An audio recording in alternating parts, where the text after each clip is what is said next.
9. സ്ലീവാകാലം. സ്ലീവ എന്ന സുറിയാനി പദത്തിന് കുരിശ് എന്നാണ് സാമാന്യ അർത്ഥം.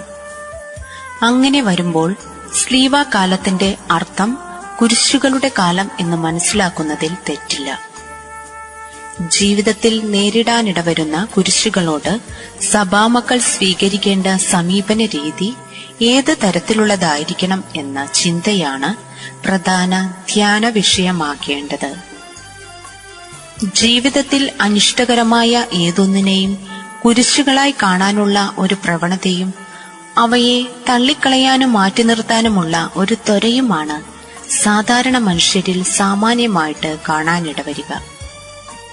എന്നാൽ കുരിശുകളെ തള്ളിപ്പറഞ്ഞോ മാറ്റി നിർത്താൻ ശ്രമിച്ചോ ഒരുവന് യേശുവിന്റെ അനുയായി ആകാൻ സാധിക്കില്ല എന്നുള്ളതാണ് സത്യം.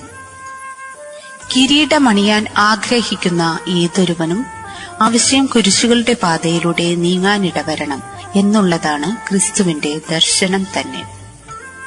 കുരിശുകൾക്ക് പ്രാതിനിധ്യ സ്വഭാവവും പ്രതീകാത്മക സ്വഭാവവും ഉള്ളതായിട്ട് നമുക്ക് കാണാം. പ്രാതിനിധ്യ സ്വഭാവമനുസരിച്ചാകുമ്പോൾ കുരിശ് ക്രിസ്തീയതയുടെ ഒരു അടയാളവും ചിഹ്നവും എന്ന രീതിയിൽ പ്രത്യക്ഷപ്പെടുന്നു. ജീവിത വിജയത്തിന്റെ ചവിട്ടടികൾ എന്ന നിലയിൽ കുരിശുകളെ നോക്കിക്കാണുമ്പോൾ അതിന്റെ പ്രതീകാത്മകമായ സ്വഭാവം പ്രകടമാകുന്നു. വിശുദ്ധ കുരിശിന്റെ പുകഴ്ചയുടെ തിരുനാൾ ഈ കാലഘട്ടത്തിൽ ആഘോഷിച്ചുകൊണ്ട് കുരിശിന്റെ ഈ വൈവിധ്യമാർന്ന സ്വഭാവം സഭാമക്കളിലേക്ക് എത്തിക്കുകയാണ് സഭ.